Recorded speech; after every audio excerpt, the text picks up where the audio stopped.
Today I'm going to teach people how to grease and where the grease points are on a Bobcat T595. So when you come to the front of the unit, I like to lift the lift arms up just a little bit so it's a bit easier to access. When you come up, you have your first single grease nipple on your tilt cylinder. You have your second one on your second tilt cylinder.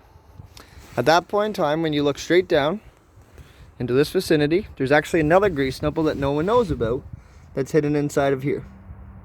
If this one is not greased, it will wear out your pivot pins. And on the opposite side, at the very bottom of your bob touch, there's another one. So at that point in time, you have 1, 2, 3, and 4 right on the front of the machine. Very, very simple. Then you follow up from the bob touch all the way up to the top, and you have one more on the top, right in front of the operator's station. Also on the opposite side, you have another grease nipple on the operating station.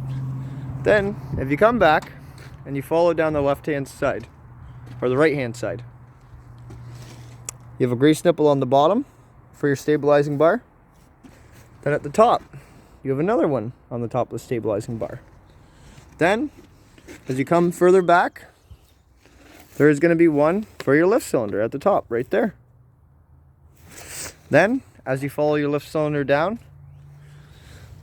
there's going to be one right here, hiding off the side of the machine. Some have counterweights, some don't, but right in that middle is your grease nipple. Also, as you follow up the lift cylinder from the bottom up to the back, there's also another grease nipple at the top pin, because that's your pivot point for lifting and bringing it back down. Then, as you follow the lift arm down into the base, there's also another grease nipple. If you follow it up and over across the back, in the bottom, you have another grease nipple. Follow it back and up, you have another grease nipple. You can tell by the rest that probably hasn't been greased in a long time. Follow it back down and you're at your lift cylinder again. The bottom of your lift cylinder, right there, beside the counterweights, you have another grease point.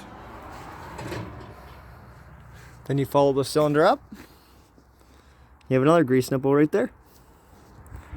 As you follow it across, you have another one to the side. You follow it down, the stabilizing bar, and you have one at the very front. At this point in time, you have now gone over the whole entire unit, and then every about 50 hours, you need to come to the side of your bob touch. So right here, this one will actually lubricate your bob touch so that it's easier to open and close the levers.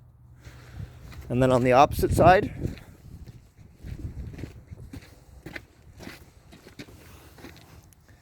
there's another grease nipple.